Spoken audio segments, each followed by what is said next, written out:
नमस्कार सभी को, मेरा नाम अशोक भी यादव एडवोकेट और मैं आप सभी के लिए लीगल एडवाइस वीडियोस अपलोड करता हूं, जो कि आप सब उसको लाइक करते हैं, पसंद करते हैं, शेयर करते हैं और सब्सक्राइब भी करते हैं। अब तक नहीं किया है तुरंत कर लीजिएगा और दूसरे लोगों तक भी जानकारी को जरूर शेयर करिएगा। देखिए, आजकल का जो समय है, दौर है, वो कहीं ना कहीं एक इंसान दूसरे इंसान के साथ फरेब और झूठ धोखा करना चाहता है। लेकिन हालांकि इन सब चीज़ों के परिणाम जो है बाद में आते हैं, लेकिन बहुत बुरे आते हैं। लेकिन जिस समय वो करता है इंसान, उस समय ऐसा नहीं सोचता है कि इसका परिणाम मुझे आगे भुगतना पड़ेगा। ऐसी ही एक घटना है जो कि एक हमारे सब्सक्राइबर हैं, आजकल के जो पति हैं, उनके ऊपर किसी न किसी प्रकार सेक्शन 498 ए का मुकदमा कर दिया जाता है। और वो सेक्शन 498 ए मुकदमा ना हो, इसकी वजह से वो कुछ भी कीमत चुकाने को तैयार हो जाते हैं। वो सोचते हैं कि हमारे ऊपर केस ना हो जाए, बस हमें, क्योंकि हम नहीं चाहते कि हम कोर्ट कचहरी या किसी प्रकार से थाने में वगैरह में कहीं पे जाएं।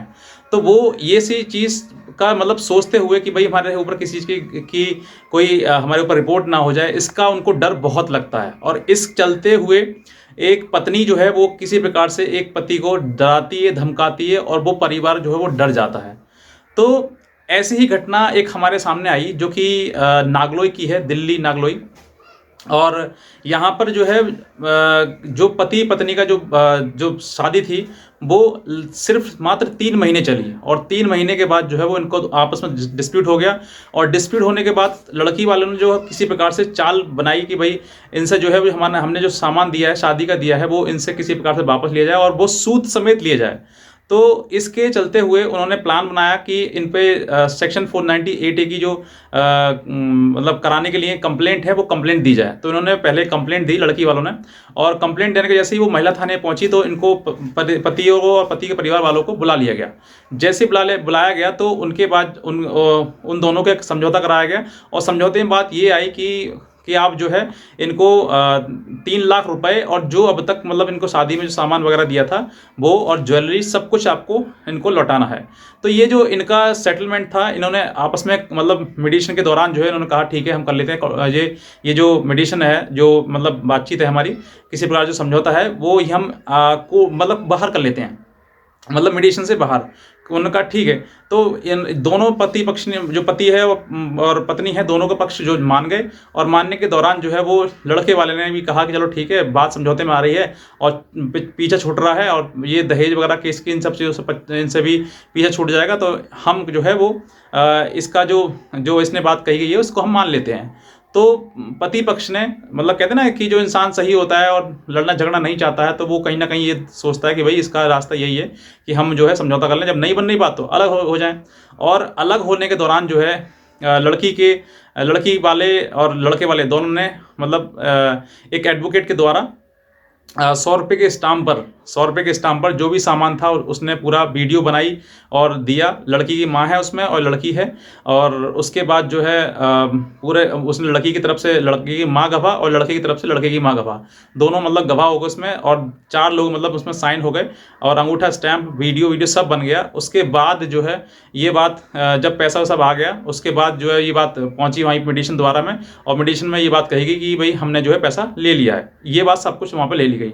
लेकिन लड़की ये बात कह दी गई, लेकिन नेक्स्ट डेट पर जो ऐसी डेट आई तो किसी ने उसको भड़का दिया, क्या कह दिया, फिर वो दिमाग खुद ही पलट गई वो, कि उसने मना कर दिया कि मुझे तो एफआईआर करानी है, मेरा कुछ ऐसा इनसे समझौता नहीं हुआ है और ये समझौता जो हुआ है वो मैं नहीं चाहती, मैं तो इनके साथ में रहूंगी और ये मुझे नहीं रख रहे हैं, ये तो मुझे छोड़ना चाह रहे हैं, ये है वो है। तुमने 2-4 एलिगेशन और लगाए, ड्रामा कर दिए थाने में। और उस दौरान जो है पुलिस पे प्रेशर बन गया और पुलिस ने जो है उसको जानबूझ के फिर सेक्शन 498 के अंदर तहत जो है एफआईआर दर्ज करनी पड़ी।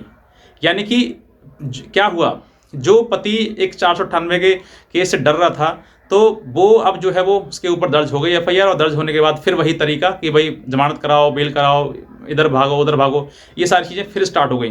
तो आज जो ये जो घटना बता रहा हूँ, ये उन लोगों के लिए हैं जो कहीं ना कहीं डरते हैं सेक्शन 498 केस से, डीबी केस से, मेंटेनेंस केस से, इतना सब कुछ है। अगर मैं इसकी जो बात करूँ मीडिएशन की, इसमें कम से कम बता रहा हूँ 10 लाख के आसपास सारा टोटल सामान वगैरह सब कुछ 10 लाख के आसपास वो लड़की ले गई और बाद में वही हुआ जो उसको करना था।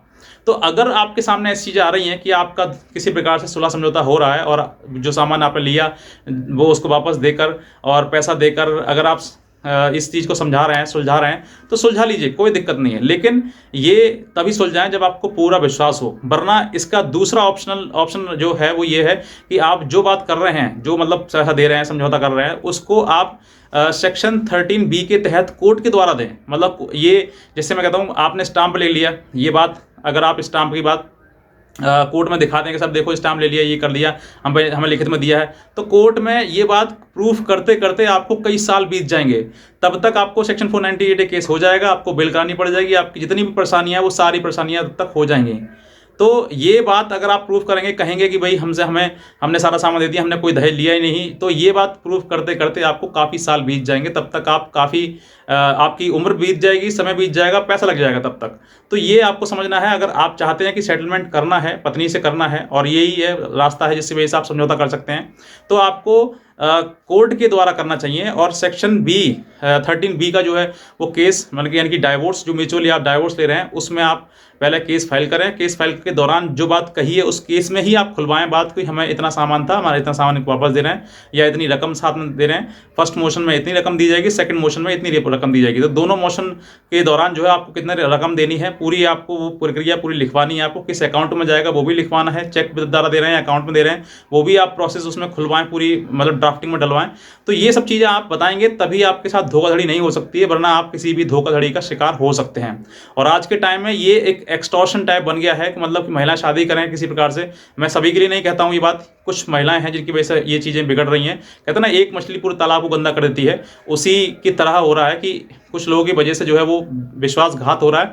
और आजकल शादियों में विश्वास रहा ही नहीं है। कोई शादी, मेरे सामने ऐसे केस आते हैं, कोई शादी सिर्फ 22 दिन चली, कोई 3 दिन चली, कोई 3 महीने चली, कोई 6 महीने चली, ऐसे चलने के बाद बिगड़ जाती है बातें। और तो ये इनके पीछे जो है वो सारे स्कैम किसका होता है? पैसे का। मनी चाहिए, बस पैसा चाहिए। मतलब जो महिला आज शादी कर रही है, वो कल को वही महिला जो है खुलेआम में बैठकर कोर्ट में या फिर मीडिएशन में बैठकर वो 30 लाख, 35 लाख, 15 लाख ऐसे डिमांड करती है कि मुझे इतना पैसा चाहिए। तो ये पैसा क्यों दिया जाए? आपको सिर्फ डर किस बात का है कि भाई केस नहीं लड़ना? अरे केस लड़ो, पूरी जिंदगी में आपको 35 लाख 30 लाख नहीं लगेगा उसमें। केस में कोई आपको आफत नहीं आनी। अगर आपके ऊपर झूठा केस है, आप 100% कह रहा हूं मैं, बरी होंगे आप। तो आप इस चीज़ के लिए बिल्कुल ना डरें। और अगर इस तरीके से कि आप सोचेंगे कि भाई हमें केस ना हो जाए हमारे ऊपर, तो आप देखिए ये सारा मीडिएशन होने के बाद या फिर एक स्टाम्प पेपर पर लिखने के बाद, सारा सामान लेने के बाद, फिर भी तो केस हो गया इनके ऊपर। तो ऐसे ही कहीं आप भी इस चीज़ में ना फंस जाएं।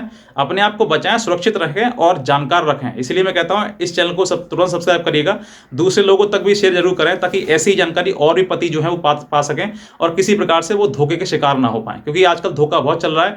आप किसी व्यक्ति पर विश्वास नहीं कर सकते जो आपके साथ जीवन व्यतीत करने के लिए 7 फेरे लेता है, आपके साथ जीवन व्यतीत करना चाहता है या करता है, वही इंसान आपके साथ धोखाधड़ी कर जाता है, चाहे वो पुरुष हो चाहे स्त्री हो। मैं दोनों की बात कर रहा हूं।